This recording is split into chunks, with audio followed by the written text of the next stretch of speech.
గుంటూరు మహానగరంలో అరండల్పేట శ్రీనగర్ కాలనీలో mandal study circle నందు Andhra Pradesh BC joint action committee ఆధ్వర్యంలో 1000 మందితో భారీ మహాసభ జరుపుటకు సన్నాహ కమిటీ ఏర్పాటు చేశారు. ఈ కమిటీలో ముఖ్య అతిథిగా Purnachandra Rao retired IPS, all India BSP coordinator మరియు AP JAC chairman Madas Ranganayakulu మరియు బీసీ మేధావులు పాల్గొన్నారు. గౌరవ రిటైర్డ్ డీజీపీ మీడియా సమావేశంలో మాట్లాడుతూ బీసీ ఎంప్లాయీస్ పెన్షనర్స్ ఉపాధ్యాయ ఉద్యోగ జాక్ వారు విజయవాడలో ఆగస్టులో కానీ సెప్టెంబర్ నెలలో మహాసభలు 1000 మందితో నిర్వహించడానికి ఏర్పాట్లు చేసుకున్నారని తెలిపారు. దీనిలో ముఖ్య ఉద్దేశం బీసీ ఎంప్లాయీస్ పెన్షనర్స్ ఉపాధ్యాయ ఉద్యోగ వారు పే బ్యాక్ టు సొసైటీ అనే నినాదంతో సమాజం కోసం ప్రభుత్వాలు ఏ నిర్ణయాలు తీసుకోవాలో, పరిపాలన ఎలా ఉండాలో సభలో మాట్లాడతారు అని తెలిపారు. ఈ సమావేశానికి జేఏసీ చైర్మన్ మాదాస్ రంగనాయకులు, మహిళా సభ్యురాలు వెంకటేశ్వరమ్మ, కార్యవర్గ సభ్యులు సాదం సత్యనారాయణ మరియు పూర్ణయ్య పాల్గొన్నారు.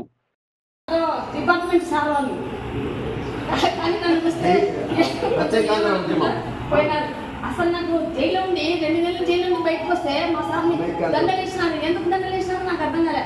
ఓహో సమాజం ఇట్లా ఉంది అనేది. సార్ మీకు ఒకటే నాకు ఎక్కువ టైం ఉంది సార్, ఇప్పుడే చెప్తున్నాను సార్, మీరు ఈ సామాజిక మాధ్యమాల్లో ఈ యొక్క సభను గురించి ఎక్కువ ఫోకస్ చేయండి. మా రాయలసీమలో, మా కర్నూలు కడపలో జిల్లాలకు మీరు ఎక్కువ ఫోకస్ చేయండి. అక్కడ ఉండే నాయకులతో మీరు ఒక రోజు రండి. ఖచ్చితంగా మీరు కడప, కర్నూలు, అనంతపూర్, చిత్తూరు ఈ జిల్లాలకు మాత్రమే మీరు కంపల్సరిగా వచ్చి అక్కడున్న బీసీ నాయకులను అందరినీ కూడా మనము ఏకం చేస్తే ఆ బీసీ కాన్సెప్ట్ ఏంటి, మనం ఎక్కడున్నామో 52% మైనార్టీలను కూడా కలుపుకోవాలి సార్.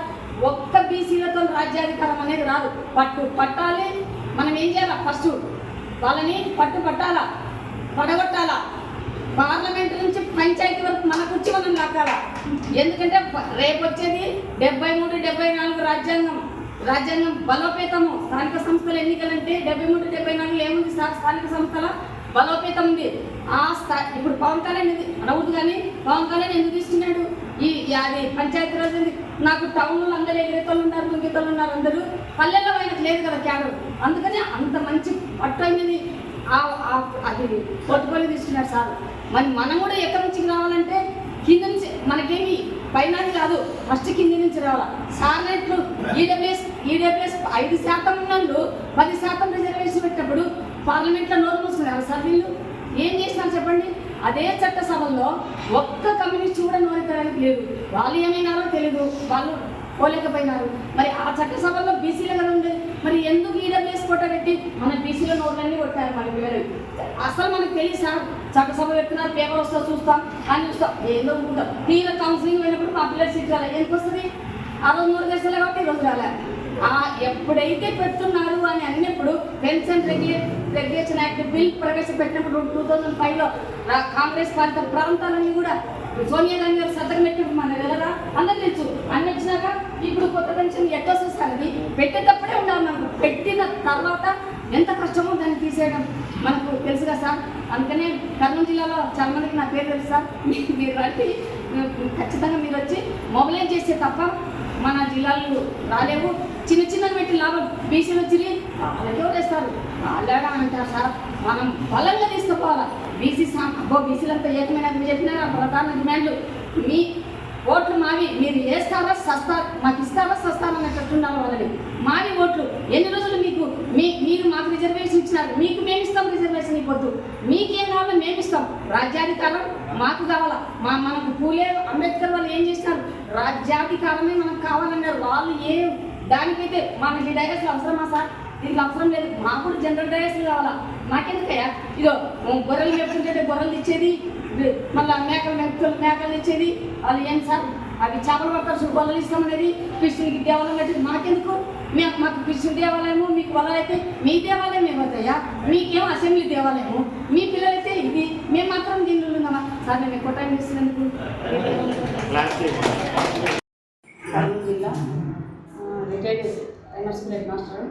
మరి ఈరోజు ఇక్కడ సమావేశము పెన్షనర్స్, ఉద్యోగ ఉపాధ్యాయ అందరం కలిసి ఇక్కడ రేపు ఒక 1000 మంది కానీ 5000 మంది కానీ మేము విజయవాడలో జరిపే సమావేశానికి ఈరోజు ఇక్కడ అందరము ఏకమై దానిపైన అజెండా ఏంటి, మేము ఎలా తీసుకురావాలి, అక్కడికి జన సమీకరణ అయితేనేమి, మరి అన్నిట్లో మాకు భాగస్వామ్యం కావాలని బీసీలుగా ఎక్కువ ఈడబ్ల్యూఎస్ దానిపైన పోరాటం చేయడానికి ప్రభుత్వాన్ని మేము అడగాలని, తర్వాత ఈ సందర్భంగా మా బీసీల ఐక్యత ఏంటో ప్రభుత్వానికి తెలియజేయడానికి పెద్ద మహాసభని విజయవాడలో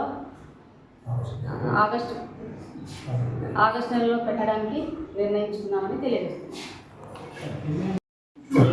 నా పేరు గుంటుపల్లి శివపూర్ణయ్య. ఈ BC employees JAC secretary general, BCEF BC employees federation state ప్రెసిడెంట్ని. ఇక్కడ ఈరోజు ఏర్పాటు చేసిన సమావేశంలో మన రాష్ట్రంలో ఉన్నటువంటి అన్ని బీసీ సంఘాల నాయకులతో ప్రిపరేషన్ మీటింగు ఏర్పాటు చేశాము. ఈ ప్రిపరేషన్ ఎందుకంటే రాష్ట్రంలో ఉన్నటువంటి అన్ని బీసీ సంఘాల సభ్యులను అందరితో కలిపి 1000 మందితో ఒక పెద్ద సమావేశాన్ని విజయవాడలో కానీ గుంటూరులో కానీ నిర్వహించాలనే దాని మీద ఈ ప్రిపరేషన్ సమావేశం ఏర్పడింది. సమాజంలో మేమెంతో అనే నినాదంతో బీసీలుగా మేము ఎంతమంది ఉంటామో మాకంత రిజర్వేషన్లలో కానీ చట్టసభల్లో కానీ మరి రిజర్వేషన్లు ప్రభుత్వం సంకల్పించడానికి ఇది ఒక బీసీల ఉద్యోగస్తుల ఐక్యత కోసం ఈ యొక్క జేఏసీ పోరాటం చేస్తుంది. అటువంటి పోరాటంలో మరి చట్టసభల్లో రిజర్వేషన్లే కాకుండా ఉద్యోగాల్లో కూడా బీసీ ఎంప్లాయీస్కి రిజర్వేషన్లు కల్పించాలని, అదేవిధంగా బీసీలకి ఎంతో వ్యతిరేకమైనటువంటి ఈ బీసీ రిజర్వేషన్లు, దానివల్ల బీసీలు కూడా చాలామందికి రిజర్వేషన్లు తగ్గిపోతున్నాయి. మరి ఆ ఈబీసీ రిజర్వేషన్లకి వలన సమాజంలో మాకు రావాల్సిన వాటా రావట్లేదని ప్రభుత్వానికి తెలియజేయడం కోసం, అదేవిధంగా రాష్ట్ర కేంద్ర ప్రభుత్వాల్లో కుల గణన మరి ఇవాళ ఒప్పుకున్న గవర్నమెంట్లు కూడా ప్రభుత్వాలు కూడా చేస్తామని చెప్తున్నారే కానీ సమగ్రమైన కులగణనను చేపట్టినట్టయితే ప్రభుత్వంలో సమాజంలో బీసీల యొక్క జనాభా ఎంతో తెలిసిపోతుంది.